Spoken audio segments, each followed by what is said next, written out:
So, you're gonna give me a chance to explain the downfall of the Fable franchise, huh? If you watched the first video of this series, then you already know exactly what I'm talking about, and if you haven't, well, then go watch that video before this one because it's about Fable 1, and everybody loves Fable 1.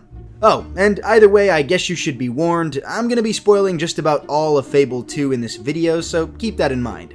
So, as I said in my last video, Fable 2 was a very good game. I am not lying when I say I played that game to death and loved just about every minute of it. In fact, I replayed all of Fable 2 just so I could have it fresh in my mind for this video.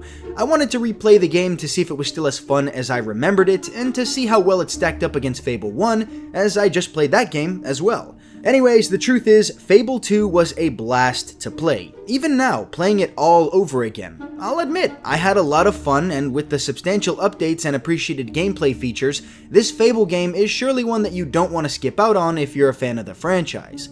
The graphical updates, the chance to romp around Albion all over again, the development that had seen Albion's once rustic appeal develop into an industrial powerhouse, the guns, the fucking doggo? I mean, yeah man, this game was a very successful sequel for a lot of reasons, but the main reason was probably just that, well, it felt like a sequel. A lot of what was good about Fable 1 is still present in Fable 2, and by God, a lot of it was improved in some pretty significant ways. However, as I've said before, and I will reiterate now, in retrospect, Fable 2 was the point at which the entire Fable franchise more or less sealed its fate in my eyes. The point at which the future of the franchise became shaky and ready to fail. But we'll be getting into that reasoning towards the end of the video because I still just don't think it's fair to lump this substantial fault at Fable 2's feet without at least taking the time to establish why in fact this game was so good and why its legacy leaves me feeling so conflicted. So, let us set the scene. Fable 2 takes place a butt-fuckedly whopping 500 years after Fable 1. That's right, we ain't talking 1 century or 2, we're talking half a goddamn millennium. Now, I have a lot of problems with this little factoid right here, but for now, suffice to say a lot of time has passed between Fables 1 and 2. This is shown off pretty well, as Bowerstone has now become a cobblestone Goliath of industry, with looming buildings casting their shadows over a desperate and industrially abused populace. The city is grimy, massive, and a far cry from the more modest medieval city it used to be. The same can be said for the many various cities and towns of old, and indeed, the world itself. Albion has grown and changed during this time. Routes have become massive maps for you to run and swim through, with exploration taking a front row seat. Oakvale, your hometown from Fable 1, has been destroyed and turned into a massive burial site filled with banshees and hollow men. The Heroes Guild that you trained at in the previous game has likewise been completely destroyed, with the entire complex being consumed by time. And Twinblade, the bandit king of Fable 1, has seen his former camp of lawless ingrates expanded to become the town of Bloodstone, a libertarian's wet dream of lawlessness nestled in the bosom of the Wraithsmarsh. Albion is recognizable at a glance. However, a deeper, more perceptive look at the region shows just how much everything has changed, which makes exploring the region all over again a novel treat. Additionally, with the advent of guns, players had access to all new weapon classes, albeit at the cost of traditional bows. These guns were largely a welcome addition to the Fable franchise, and I'm not gonna lie man, they were a lot of fun to use and certainly helped to give the game an overall feeling of societal progression. Although, like I said, they completely replaced the bow class of weapons, which I found to be a little sad because bows were always the way cooler and more fun to use ranged option from Fable 1, and since they wound up keeping crossbows, well, I mean, I just felt like if they're gonna keep one, you should have kept the cooler one, but you know what? I can honestly acknowledge that I probably still would have played using the guns, even if given the option to use bows, because, like I said before, the guns were just really cool in this game. I myself am a huge fan of primitive firearms and the aesthetics and limitations that come with them. I mean, hell, dude, I literally wrote a comic filled with them. It also probably helps that in Fable 2, guns encompassed both rifles and pistol classes of weapons, so, you know, they really did add a lot with this inclusion. Anyways, we've established probably one of the most important aspects of Fable 2, that being the time period and setting. However, what about the actual game? You know, all those wonderful gameplay features we talked about in the last video. Well, to my delight, they were pretty much all still present to a certain degree, and many were significantly enhanced. Players were still given ample opportunity to choose their own destiny, with plenty of moral choices to be made along your journey. We still had access to the reactions and emotes that gave the game a distinct sense of individuality, only now, honestly, the system felt a lot easier to manage and made this portion of the game more accessible to the masses. They even added the sustained reactions that could be held for prolonged effect, adding an enjoyable little minigame to the emote mechanic. As for marriage and starting a family, Fable 2 really added a lot here as well, letting the player have children that would actually grow and interact with you in many different ways. Sometimes they would even get lost and wind up needing to be rescued by their heroic parent. Oh, and they added a little feature in this game that would allow random NPCs to give you gifts, and, well, it's just the little things like this that really do go a long way. As for body morphs, you still morphed and changed based on your skills, diet, age, and magical prowess. However, Fable 2 actually added a new morphological change that players could access called Purity. Essentially, they added components to the game that made player actions even more relevant to a character's physical appearance, which, yeah man, that's great. For example, you could still be a morally good guy who saves those who need to be saved, but if you pay for sex and hike up the rent prices on your tenants, well, you became a little bit less pure. This in turn affected your own physical appearance in some pretty profound ways, and since your purity rating isn't directly tied to your morality rating, i.e. how good or evil you are, there was ample opportunity to customize your character's appearances through your actions, in even more direct ways than the previous game. To a lesser degree, there were also several other alignment attributes you could maintain that would affect the way NPCs around the region would treat you, from whether they see you as funny or scary to whether they love or hate you, and even whether they see you as wealthy or poor. Indeed, Fable 2 did a great job when it came to expanding the distinct choose-your-destiny style of gameplay that so many had come to love after the first game. What's more, these attribute sliders, things like purity and morality, also affected your companion. And by companion, I mean none other than your very own trusted and adored Pooch. Now, it's important to understand that a lot of games do the whole dog companion thing, but no game has ever really quite nailed it to the degree that Fable 2 did. Your goodest of boys in Fable 2 was just all around the best. He was super cute, competent, and nearly indestructible. As far as companions go, this one just really hit different. I don't know, maybe I'm just blinded by my love of dogs, but you know what? No. I really didn't care for Dogmeat's two-dimensional ass, so I refuse to believe that. The truth is, Fable Pupper was super endearing from the moment you meet him and onward. I'll always remember the cute little things he would ambiently do. How he would run ahead of me and look back with his tongue sticking out. How he would genuinely help me find treasure I hadn't noticed. How he would do backflips when I boasted. And, of course, how he would fucking leap onto a goddamn bandit and rip his fucking throat out. Yeah. He was a great companion, and one whose inclusion into the story really served the narrative, especially when he is heart-rendingly taken from you by the main baddie, Lucien. This was something that really made me hate this bastard and want to kill him even more, but I digress. Anyways, to my original point, your pup's appearance would change alongside yours depending on your morality and purity, which is just another added bonus that gave a personalized touch to each playthrough. I should also take a minute to mention that the overall economy system in this game was leagues better than its predecessor. Namely, purchasing real estate became way easier to do. In Fable 1, you could purchase just about every property in the game, like I mentioned in the last video. However, if you were a good character, you kinda had to finagle things to make that possible. This is because property only became available to purchase when the original owners either died or got married to the player character, meaning you would have to convince an innocent family to follow you, and then take them out into the most dangerous parts of Albion, where they would then be killed by basically anything. This never really felt good to do as a good character because, it's just not ideal and it's self-explanatory. Now, Fable 2 tackled this issue by just letting you, purchase a property from its previous owner. It was a subtle but very noticeable change and made it 100 times easier to own property as a good character. Add in the new purity alignment mechanic to the rent dynamic and it made for a very memorable experience. Following in the spirit of these enhanced gameplay features, we should also take a moment to mention the mixed bag that was Fable 2's combat. Now, to be clear, I believe that Fable 2 offered an all-around, more intuitive combat system that was easier to pick up on than the first game.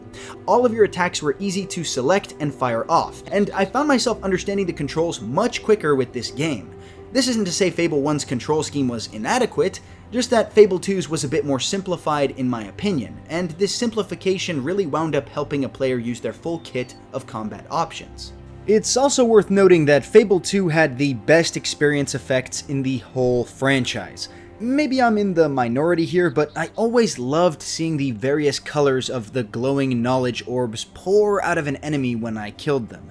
There's just something so satisfying about it. Seeing your character wreathed in golden power was a really cool effect, and none of this was present in Fable 1 or afterwards in Fable 3, so that is definitely worth pointing out. Additionally, what I will say was unequivocally better about Fable 2 were the animations and general combat options that were offered. They added dynamic attack events like situational moves and the badass time-slowing flourishes that just about made me cream my pants every time I saw one. Overall, the camera work and combat fluidity was supreme, and can genuinely be seen as a considerable improvement from the first game in many ways. However, this isn't to say the combat itself was perfect or even better than the original. What? You might be asking. Didn't we just establish that the combat system was more intuitive along with the animations and theatrics being all around better? How could combat not then just be better? Well, I'll tell you. I'm not sure if you can tell, but now we're starting to shift into some of the more conflicting and straight up bad aspects of Fable 2. But before we dive into that ocean of content, let me slap you in the face with a reminder to like this video, subscribe to this channel, and leave me a comment down below. But most importantly, if you like what you heard here today, the best and most amazing thing you could possibly do for me would be to check out both of my comics, Red Hunt and A Song of Stone.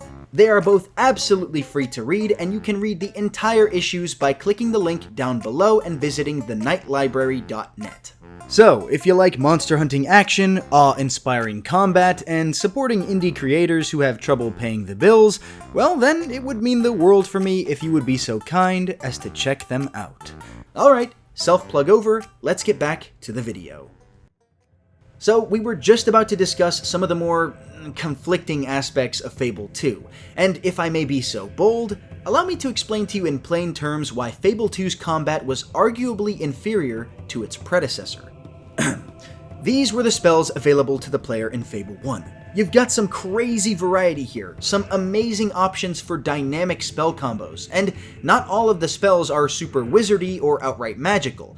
Some affect the player in ways that lend to strength or skill-based playthroughs. Essentially, you look at this list and there's something here for everyone and every playstyle. Now, let's take a look at Fable 2. We went from 18 spells to 8. For those of you who are bad at math, that's a 56% slimming of all magical spells available in the game. And like I said, these spells aren't just gameplay aspects that affect a spellcaster's playthrough. We lost things like Berserk, Multi-Hit, and Magical Shield, abilities that would greatly benefit any and all playstyles. I mean, just imagine, with the advent of guns, abilities like Multi-Shot would have been so much fun to use, but no. Instead, you only get these 8 spells. And yes, before you type your comments in the chat, I'm aware that each of these spells could be used in area of effect modes and directly targeted modes, which slightly changes their effects and damage stats, effectively making them 2 slightly different versions of the same spell. And sure, this little gimmick here is a suitable substitute for spells like Inflame, which literally surrounded the player in a fiery circle, but they are sad and sorry replacements for things like Divine Fury or Infernal Wrath. You know, those abilities I talked about in the last video that literally let you open a gateway to heaven or hell? Yeah, they're gone too. And nothing in Fable 2 really serves as a worthy replacement of them. Just for some perspective, in the playthrough I literally just finished for Fable 1, every single spell I used consistently was not available in Fable 2. No multi-hit, no berserk, no multi-shot, no shield, no battle or assassin's rush, none of it. The closest thing we get is the targeted version of Time Slow, which sends you forward towards an enemy and sometimes deals damage, but I found this spell to just be all around janky and generally not effective enough to justify using. On top of this distinct lack of spells, Fable 2 reworked the actual spellcasting dynamic for the franchise. Now, instead of just choosing the spell you wanted and using it, you had to work with this weird spell wheel thing. Essentially, you would charge up a spell, and depending on how long you had charged it, the spell would abruptly change into a completely different spell. The issue with this is pretty obvious and tenfold.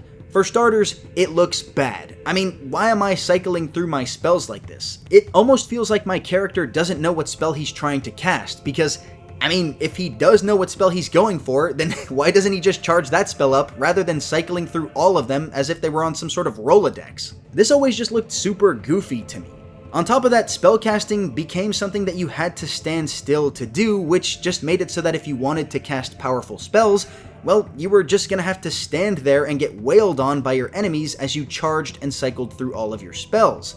All in all, magic felt less special in this game, less varied, and certainly less dynamic. This isn't to say the spells and abilities present in the game didn't look cool. The effects and animations all looked spectacular. It's just, well, they all looked good in Fable 1 too, and I'm scratching my head as to why you would take arguably one of the best parts about Fable 1, one of the most talked about and beloved features, and make it worse and less dynamic. Fable 1 left me feeling unstoppable in large part because of these versatile and dynamic spells. I was able to dodge around attacks while charging spells like a true spellsword, and I had used all those skills to kill massive, seemingly insurmountable bosses and entities. Now, anyone who's played Fable 2 knows where I'm going with this transition, and that is, of course, to the distinct lack of meaningful bosses in Fable 2. Fable 1 had you going toe-to-toe with dragons, giant insects, infamous heroes, massive Lovecraftian krakens, and the Jack of Blades himself. To contrast, Fable 2 has you fighting bandit leaders and minor quote-unquote bosses.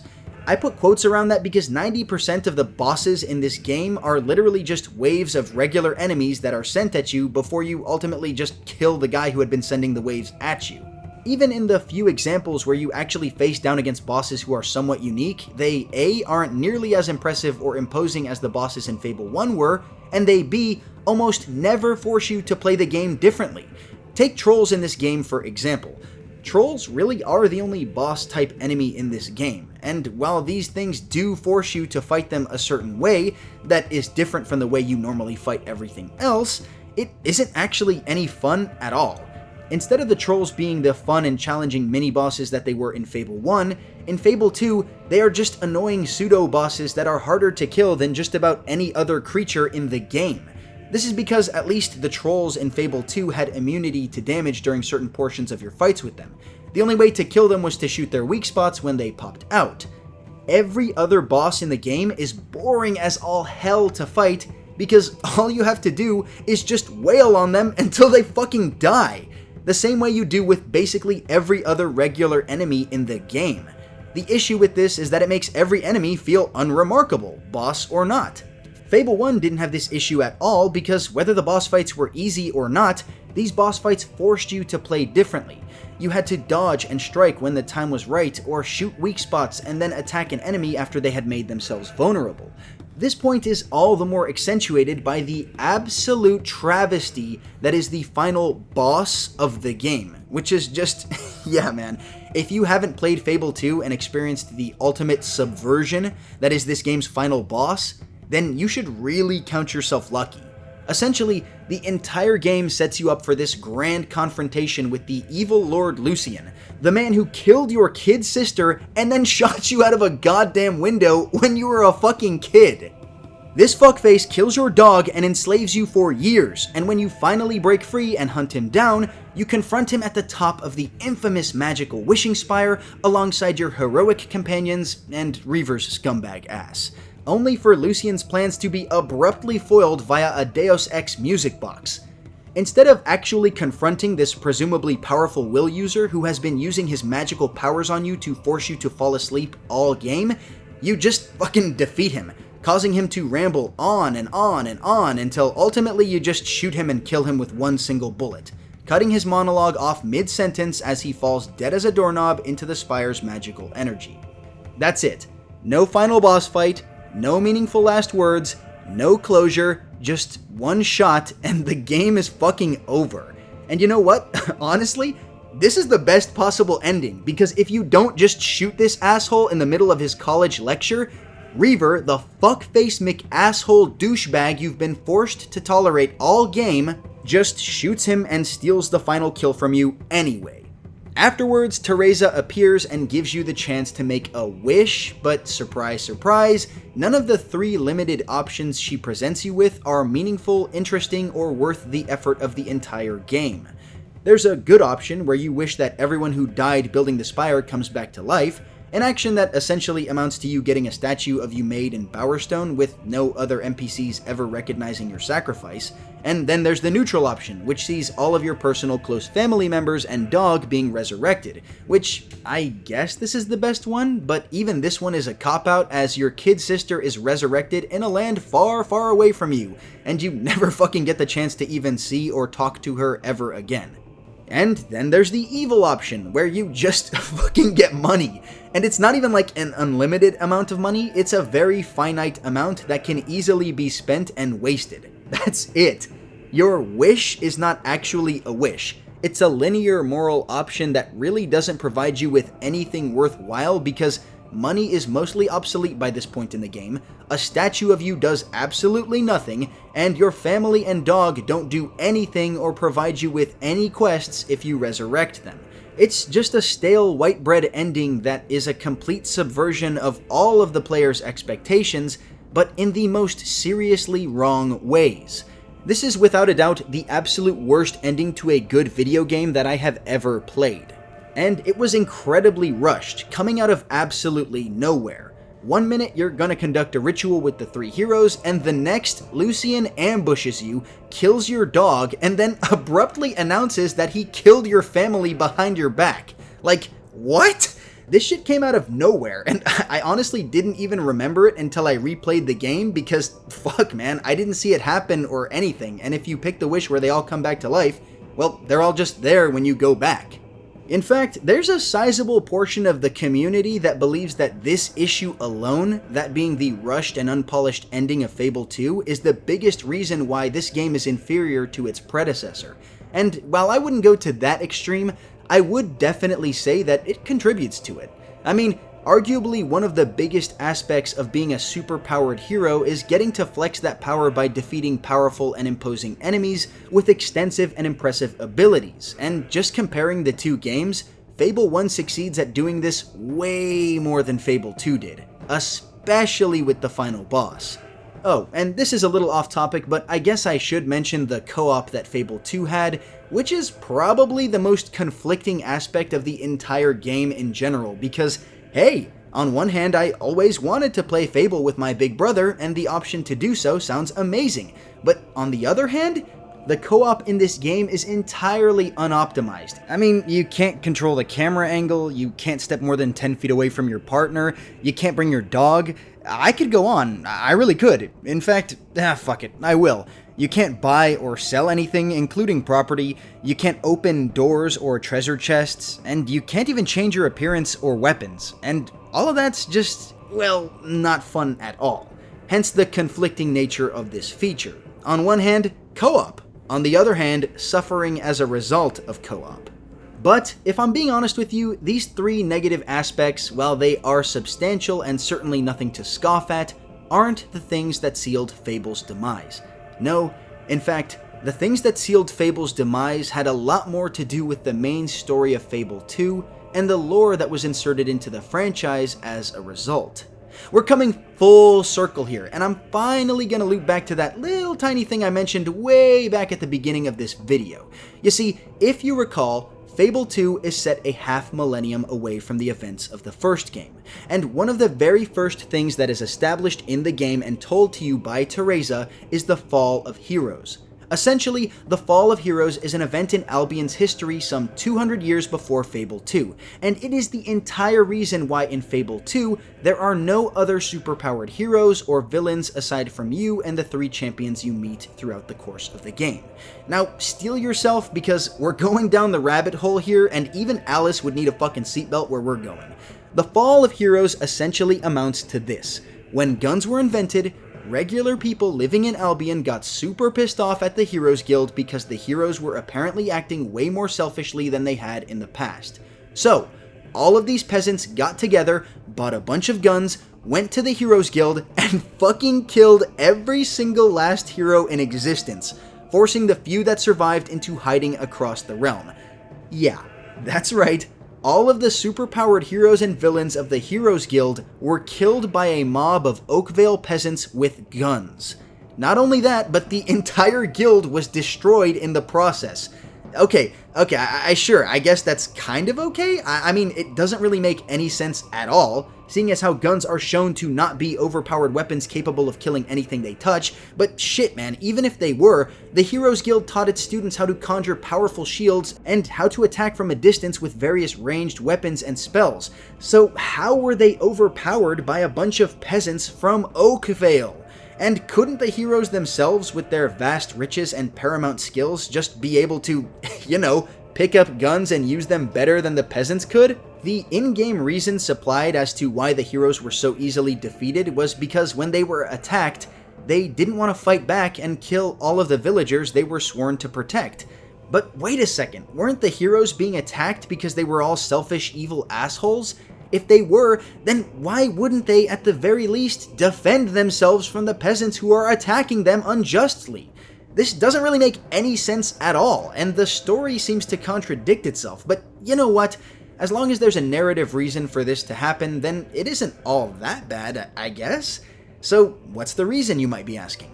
Well, essentially, there isn't one.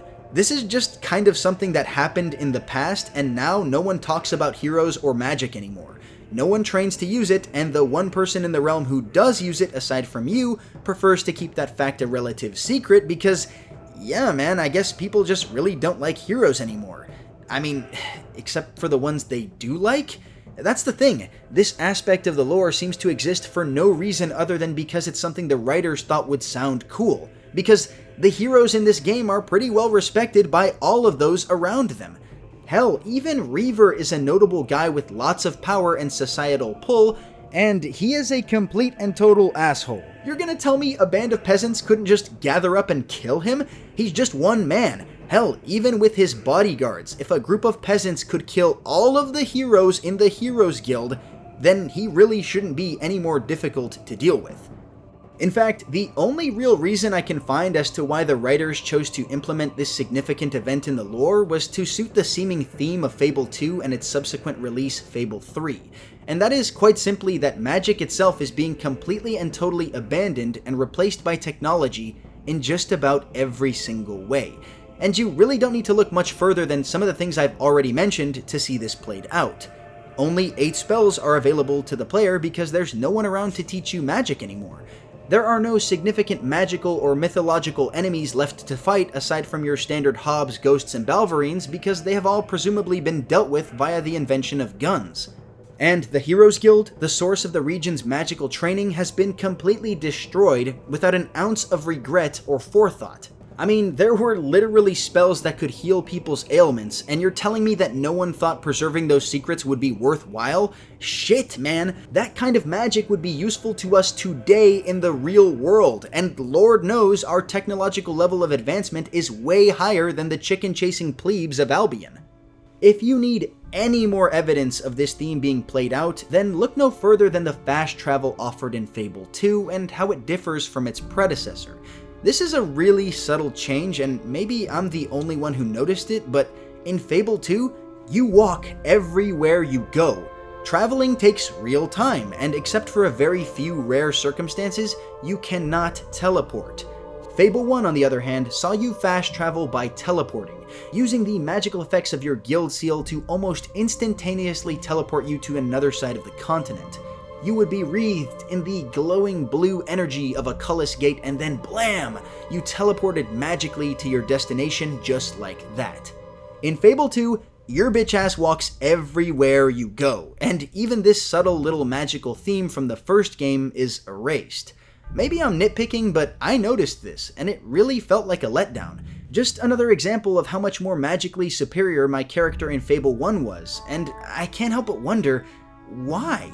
Why would a game about a magical fairy tale land of magic, beasts, and heroes start to phase out the relevance of, well, magic, beasts, and heroes? The whole point of Fable 1 had seemingly been to establish this wonderful land of magical mischief and adventure, and here in Fable 2 we find out that the realm of Albion is being tamed through technology of all things, and that magic has largely been replaced by it. Why? Just why? Who says technology and magic can't live in harmony or at least in proximity with each other? Why do guns have to be such a significant invention that they can seemingly completely overwrite the vast and rich history of heroes and villains that existed before them? Why would you create a magical fantasy land and then slowly start transforming it into a less magical place? I don't know, man. I just don't know. This right here, this is the most significant thing that happened in the Fable franchise, and the sad part is that it is maintained in the subsequent release of Fable 3, where your character is literally so normal that he can't even cast magical spells without the help of a gauntlet. Just let that sink in for a second. We used to be able to open a portal to hell and hit people 3 times with one strike. Now I can't even cast a fucking fireball without the help of a glove. But hey, for what it's worth, this isn't just my opinion. Peter Molyneux, the guy who was largely responsible for building hype around and marketing the entire Fable franchise, said that his perceived biggest flaw was the massive 500-year time skip between Fable 1 and Fable 2. And I'm gonna go out on a limb here and say that this is probably seen as a mistake because the Heroes Guild was destroyed and because of the new lore established in Fable 2 that essentially started the whole gun and technology replacing magic trend. He went on the record to say that he would have rather had a 50-year time skip instead of the 500-year time skip because after the Industrial Age, he felt like they really had nowhere else to go. But honestly, I think he lost the plot here. I don't know about you, but I can easily imagine a World War I styled Fable game with rifles, primitive machine guns, and tanks. But only if technology isn't replacing the magic and will that made everyone fall in love with Fable in the first place.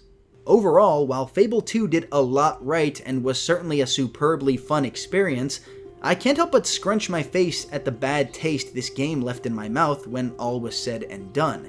Oh, and for the record, fuck Reaver. Look, I get it, he's a fan-favorite character, and for what it's worth, he's the most interesting of the 3 heroes, but he betrays you twice in a row, kills innocent people at the drop of a hat, kills one of the closest things you have to a friend in front of you, and single-handedly led to the destruction of Oakvale. I like his flamboyance and confidence, but why is there nothing I can do to get back at him? Like, why can't I just fucking kill him at the end of the game like either my good or evil character would want to? Hell, that would have been an awesome boss fight all on its own. Oh, shit. It's because he's a fundamentally huge part of Fable 3. Fuck! Look, my hatred for Reaver could be its own 30-minute video, but I'll put a pin in this for now. This has been my take on Fable 2, and why I personally find the game itself to be such a conflicting experience. On one hand, it was a great game, but on the other hand, it did some things and established lore that I believe directly led to the fall of the franchise. I can only hope that the new Fable game either retcons some of these lore tidbits, or that at the very least they go back in time and set the game in a time period before Fable 1, or in the 500 years between the first and second game. I've heard rumors that Fable 4 is going to be set in a new reality, one in which an evil tyrant had successfully constructed the Spire and wished for a new world. This would be a pretty great way to restart the franchise and reinsert those magical themes, but I'm not gonna hold my breath, man. That's all just me hoping with nothing to really latch onto, because all we have is a 30-second trailer of a fairy being eaten by a toad. So then why am I still so goddamned excited and ready to be hurt again by Fable 4? Anyways, Thanks for watching, and tune in soon for the next and final chapter in our Fable retrospective, What Made Fable 3 So Bad.